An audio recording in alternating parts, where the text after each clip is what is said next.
اعوذ باللہ من الشیطان الرجیم۔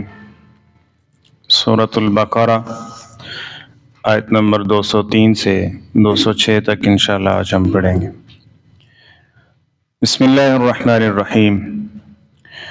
واذکروا اللہ فی ایام معدودات، ذکر کرو اللہ تعالیٰ کا گنتی کے دنوں میں۔ فمن تعجل فی یومین، پھر جو شخص جلدی جانا چاہے 2 دنوں میں، فلا اسم علیہ، تو اس پہ کوئی گناہ نہیں ہے۔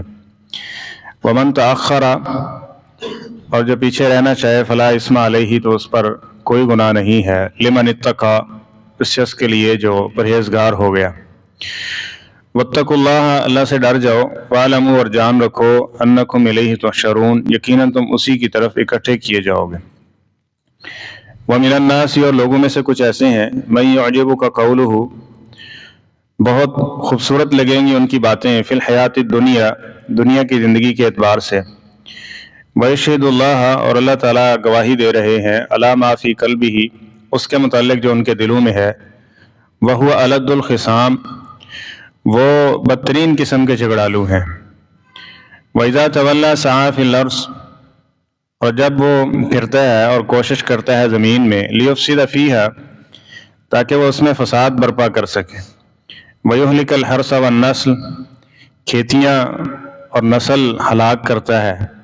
وَاللَّهُ لَا يُحِبُّ الْفَسَادَ، اور اللہ تعالیٰ فسادی کو کسی صورت پسند نہیں کرتے۔ وَإِذَا قِيلَ لَهُ اتَّقِ اللَّهَ، اور جب اسے کہا گیا کہ تم اللہ سے ڈرو، أَخَذَتْهُ الْعِزَّةُ بِالْإِثْمِ، تو وہ بڑائی سمجھتا ہے گناہ کے اندر ہی۔ فحسبہ جہنم، تو ایسے شخص کا ٹھکانہ یا اس کے لیے جہنم کافی ہے۔ ولبئس المہاد، اور البتہ وہ بہت برا ٹھکانہ ہے۔ سابقہ آیات میں مناسک حج، اس کے حوالے سے بات چیت ہو رہی تھی، اور جو چیز مشرکین مکہ کی کمیاں کوتاہیاں تھی، کچھ ان کو ذکر کیا، اور جو مطلوب تھا وہ ذکر فرمایا گیا۔ اور آج کے سبق میں اہل نفاق کے رویے کو واضح کیا گیا ہے۔ اور پہلی آیت میں جو ایام تشریق ہیں، ان کی جو خاص عبادت ہے اس کا ذکر کیا گیا۔ تو اللہ تعالیٰ فرماتے ہیں، وَاذْكُرُوا اللَّهَ فِي أَيَّامٍ مَّعْدُودَاتٍ، یہ جو گنتی کے دن ہیں ان میں اللہ کا ذکر کرو۔ یہ گنتی کے دن ایام تشریق ہیں، 11، 12 اور 13 ذوالحجہ، جو حاجی منا کے اندر گزارتے ہیں۔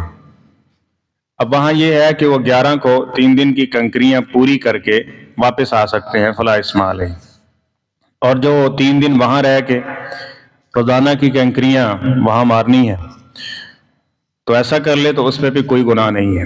لیکن کرنا کیا ہے، تم نے ان دنوں کے اندر اللہ تعالیٰ کا خاص ذکر کرنا ہے۔ وَاذْكُرُوا اللَّهَ، سیدنا عبداللہ بن عمر رضی اللہ تعالیٰ عنہ حج پہ ہیں، اور ان کے بارے میں معروف ہے، یہ بہت متبع سنت کہ نبی کریم صلی اللہ علیہ وسلم کے اسوے، آپ کے عمل کو دیکھا، بنا کسی پرواہ کیے کسی کے، ساری زندگی اس کے اوپر ڈٹ کے کھڑے رہے۔ تو منا میں ہوتے تو بآواز بلند تکبیر پڑھا کرتے تھے، اللہ اکبر اللہ اکبر، کہ ان کو دیکھ کے پھر پورا منا جو ہے نا یہ گونج اٹھتا تھا تکبیرات کے ساتھ۔ اب بھی آپ نے دیکھا ہوگا، اب تو اس سنت کو بھی چھوڑتے جاتے ہیں۔ یہ جو 3 دن ہے نا قربانی کے بعد، تو تکبیرات پڑھا کرتے تھے نماز کے بعد یا آتے جاتے۔ سیدنا عبداللہ بن عمر رضی اللہ عنہ کے بارے میں آتا ہے، وہ بازاروں میں چلے جاتے تھے، لوگ غافل ہوتے تھے تو ان کو یاد دلانے کے لیے بآواز بلند تکبیر پڑھتے تھے، تاکہ یہ لوگ بھی یہ سمجھ کے پڑھنا شروع کر دیں۔ تو یہ چیز ختم ہوتی جا رہی ہے، جبکہ عمر بن عبدالعزیز اور موسیٰ ابن عبان اور دیگر کئی ایک محدثین اور تابعین جن سے یہ بات مروی ہے کہ وہ ان دنوں کے اندر تکبیرات پڑھا کرتے تھے اور مسجدیں گونج رہی ہوتی تھی، یعنی اتنی بآواز بلند وہ یہ تکبیرات کا اہتمام کیا کرتے تھے۔ اور یہاں اللہ تعالیٰ نے اس چیز کا حکم دیا گیا۔ تو جو حاجی وہاں رہیں گے وہ بھی، اور جو چلے جائیں گے وہ بھی، ان دنوں کے اندر وہ اللہ کا ذکر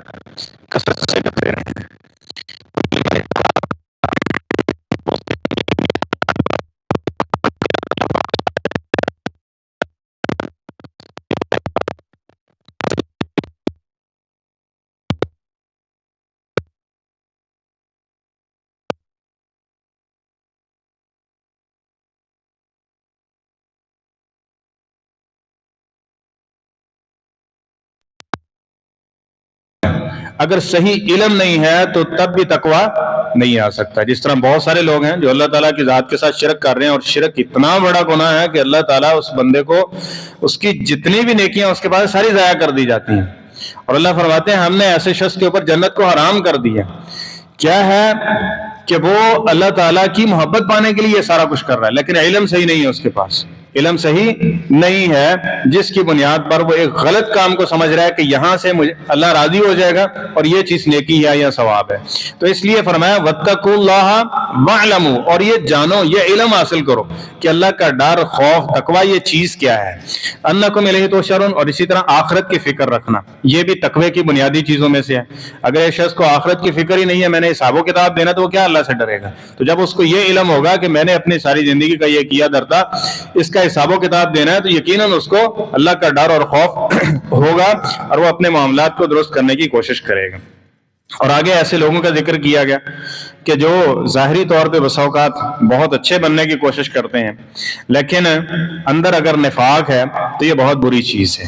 اللہ تعالیٰ فرماتے ہیں کچھ لوگ ایسے ہیں من یعجبک قولہ فی الحیات الدنیا، یہ تقریباً 4-5 صفات آ رہی ہیں ایسے لوگوں کی کہ جو برے قسم کے اور بدترین قسم کے لوگ ہیں. ایک کیا ہے، وَمِنَ النَّاسِ مَن يُعْجِبُكَ قَوْلُهُ فِي الْحَيَاةِ الدُّنْيَا، کہ جس کے ساتھ آپ دنیا کے متعلق بات کریں نا تو اتنی خوبصورت باتیں کریں کہ آپ اشش کر اٹھیں، یار اس کو اتنا علم، کوئی دنیا کا علم، فن، معاملہ، مسئلہ ہے ہی نہیں جو اس کو پتہ نہ ہو. ہر معاملے میں کوئی دنیا کی بات چھیڑ کے بیٹھ جاؤ اسے تو وہ اس طرح لگے گا کہ جس طرح پی ایچ ڈی کی اس نے اسی میں. اور سیدہ عائشہ رضی اللہ تعالیٰ عنہ فرماتی ہیں بدترین بندہ اللہ کے ہاں کیا ہے کہ جو شخص عالم بالدنیا و جاہل بالآخرہ، دنیا کے بارے میں تو ایک ایک چیز کا اس کو علم ہے، ذرے ذرے کو جانتا ہے، لیکن آخرت کے بارے میں اس کو پتہ ہی کوئی نہیں. اس کو نماز اس کا طریقہ بھی نہیں آتا، نبی کریم صلی اللہ علیہ وسلم کی مسنون اعمال و افعال کوئی معلوم نہیں ہے، ٹھیک ہے، سیرت النبی سے ناواقفیت ہے. اس کے ساتھ چلتے جائیں باقی عبادات اور دیگر چیزیں جتنی ہیں وہ ان کو نہیں جانتا ہے، یا سرسری یا آخرت کے بارے میں کوئی بات کی جائے قبر اشر تو اس کا مذاق اڑانا شروع کر دیتے. تو آج کل کی وہ تعلیم جس کو ہم دنیاوی تعلیم کہتے ہیں اور ہے بھی دنیاوی تعلیم ہے، اس میں دین کا کیا لینا دینا اور حصہ اس میں موجود ہے. بہرحال تو اگر دیکھیں گے وہاں پہ کوئی دین کی بات کی بھی جائے نا تو وہ اس طرح سے آتے ہیں جس طرح ایک وہ مکھی ہے نا شہد کی، اس کے چھتے کو چھیڑ دیا ہے نا تو وہ حملہ آور ہو جاتی. یونیورسٹی کا تجربہ وہاں دیکھا کہ یونیورسٹیز کے مالک ہیں، شاید میں یہ واقعہ پہلے بھی آپ کو بتا چکا ہوں، وہ یونیورسٹی کا مالک ہے اور وہ ایک ایم فل انگلش کی کلاس تھی تو وہاں چلے گئے، ٹیچر نہیں تھے تو کہتے ہیں میں چلو بات چیت ہو گئی ان سے، انہوں نے خود ہی ہمیں واقعہ سنایا آ کے کلاس میں. تو کہنے لگے کہ میں نے ان سے بات چھیڑ لی توحید کے حوالے سے، آخرت کے حوالے سے یہ باتیں. تو وہ بچہ کھڑا ہو گیا اور اس نے کہنے لگا پروفیسر صاحب یہ باتیں یہاں کی نہیں ہیں، یہ مسجد کی باتیں آپ وہاں رکھا کریں، یہاں ہم انگلش پڑھنے کے لیے آئے ہیں، ایم فل انگلش کر رہے ہیں ہم اسکالر، تو ہمیں اس حوالے سے بات کریں کہ دنیا میں ہم نے کس طرح سروائیو کرنا ہے. یہ باتیں کہ آخرت میں یہ ہوگا، اپنی فکر کرو، اپنے معاملات درست کرو، اپنا اخلاق کردار، یہ چیزیں، یہ باتیں مولوی کی ہیں، یہ مسجد میں ہونی چاہیے، یہاں اس کی گنجائش نہیں ہے. اور مجھے ان کے الفاظ یاد ہے، وہ کہہ رہے کہ مجھے ان سے جان چھڑوانی مشکل ہو گئی اس معاملے کے اندر. تو یہ جو دنیاوی چیز ہے پھر ان کے سامنے جب آخرت کی بات کی جائے تو اس کا مذاق اڑاتے ہیں، حالانکہ آخرت کی بات کس کی ہے؟ وہ اللہ تعالیٰ کی بات ہے نا، ہم نے دیکھ کے تھوڑی کوئی بات کی، جو حدیث میں آیا وہ ذکر کر دیا، یا قرآن پاک میں آیا تو وہ ذکر کر دیا، وہ بات تو کس کی ہے؟ وہ اللہ تعالیٰ کی ہے. جب اس کا مذاق اڑائیں گے نا تو یہ بدترین شخص کی علامت ہے کہ جو شخص دنیا کے بارے میں تو بہت جانتا ہے، بہت خوب اس کو علم ہے، لیکن آخرت کے بارے میں بنیادی علم سے بھی یہ شخص محروم ہے اور اس کے بارے میں اس کی کوشش نہیں ہے. تو فرمایا، اللہ تعالیٰ فرما رہے ہیں وَيَشْهِدُ اللَّهُ عَلَى مَا فِي قَلْبِهِ، اللہ فرماتے ہیں ہم بتائیں اس کے دل کی کیفیت کیا ہے؟ وہ یہ ہے کہ وَهُوَ أَلَدُّ الْخِصَامِ، یہ بدترین قسم کا جھگڑا لو. کس معاملے میں؟ دین کے معاملے میں. دنیا کے معاملے میں تو اس کو پتہ ہے کہ یہ چیز دیکھی ہوئی ہے، اور وہ اگر اصول و ضوابط کے خلاف جائے گا تو وہ کبھی یہ نہیں حاصل کر سکتا نا، تو وہاں اصول و ضوابط کو فالو کرتا ہے.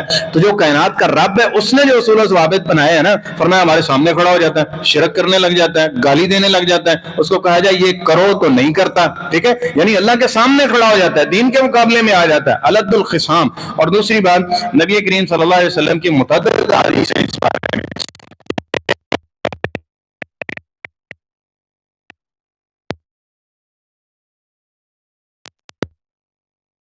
جھگڑالو طبیعت یہ کوئی اچھی چیز نہیں ہے، یہ انتہائی بری چیز ہے جس سے اپنے آپ کو بچانا چاہیے اور محفوظ رکھنا چاہیے، کوشش کرنی چاہیے کہ یہ ایک بری چیز ہے جو انسان کو برائی کی طرف لے جاتی ہے۔ شیطان ہے نا، وہ ایک چنگاڑی بڑکاتے دو خاندانوں کو آپس میں لڑاتا ہے، اور چلتے چلتے پھر عبادات ریاضات یہ ساری چیزیں پھیکی پڑ جاتی ہیں۔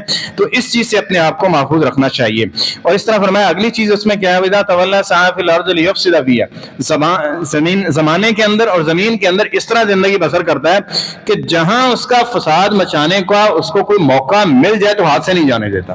دنگا فساد، لڑائی جھگڑا ڈالنا ہے نا، کچھ لوگوں کو آپ جانتے ہوں گے تصویریں بسا اوقات ذہن میں گھوم رہی ہوتی ہیں کہ جن کا نام ہی ایسا لگتا ہے کہ جہاں پرامن اس میں نام اس کا لے لیا جائے تو وہ معاشرہ بڑک اٹھے گا، وہ مجلس بڑک اٹھے گی۔ کچھ لوگ ایسی طینت کے ہوتے ہیں تو یہ ایک انتہائی بری صفت ہے۔ نبی کریم صلی اللہ علیہ وسلم نے بھی اس کی مذمت کی ہے، اور یہ قرآن پاک میں بہرحال تفصیل کا وقت نہیں ہے، اسی حوالے سے یہ بات بڑی واضح ہے۔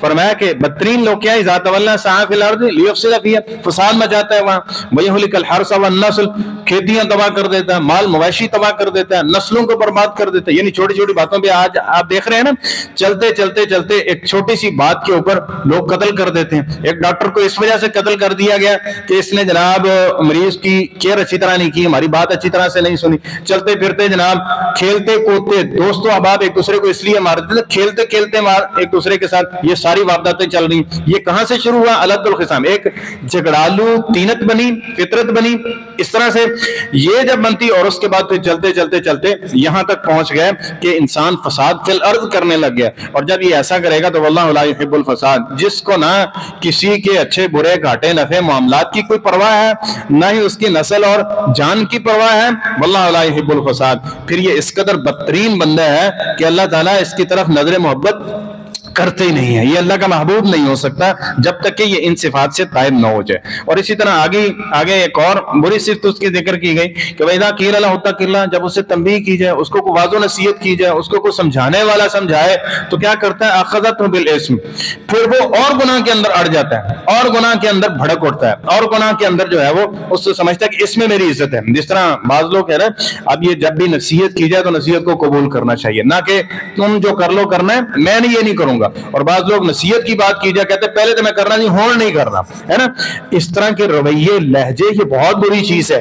یہاں یہ ذکر کیا گیا کہ جب اسے اللہ کا ڈر اور خوف دلایا جاتا ہے نا تو اخذت العزت بالاسم، وہ اور پختہ ہو جاتا ہے گناہ کے اوپر، وہ عزت سمجھتا ہے اس گناہ کے اندر۔ جس طرح ہمارے معاشرے میں یہ ہے، ہم دینداری کو سمجھتے ہیں، داڑھی رکھ لی یا کوئی دینداری کا جو رویہ ہے نا وہ اپنا لیا تو لوگ کہیں گے کہ یار ہے کی بن گئی کیا ہو گیا اسے۔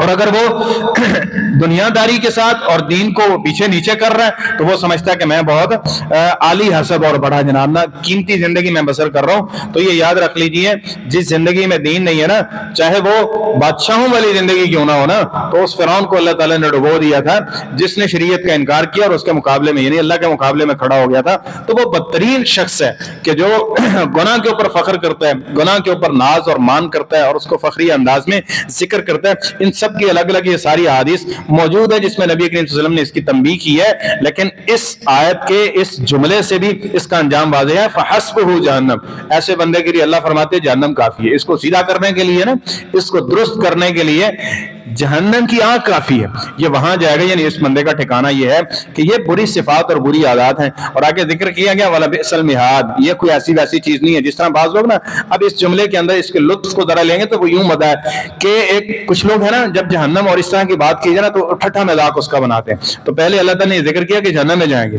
پھر یہ ان لوگوں کا آگے جواب ہے کہ جو اللہ تعالیٰ کی اس سزا سے بھی، اس جس چیز سے ڈرایا گیا اس سے بھی نہیں ڈرتے۔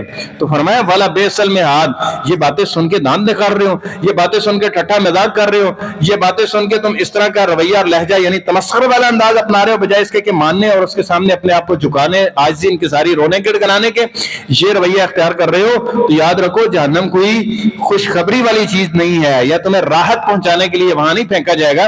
وَلَبِئْسَ الْمِہَادُ، وہ بدترین ٹھکانہ ہے جہاں تمہیں جانا ہوگا۔ کس وجہ سے؟ ان بری عادات و صفات کی وجہ سے۔ اللہ تعالی ہم سب کو ایسے معاملات سے اور ایسی بری عادات و صفات سے ہمیشہ محفوظ فرمائے اور اچھی عادات اپنانے کی توفیق نصیب فرمائے۔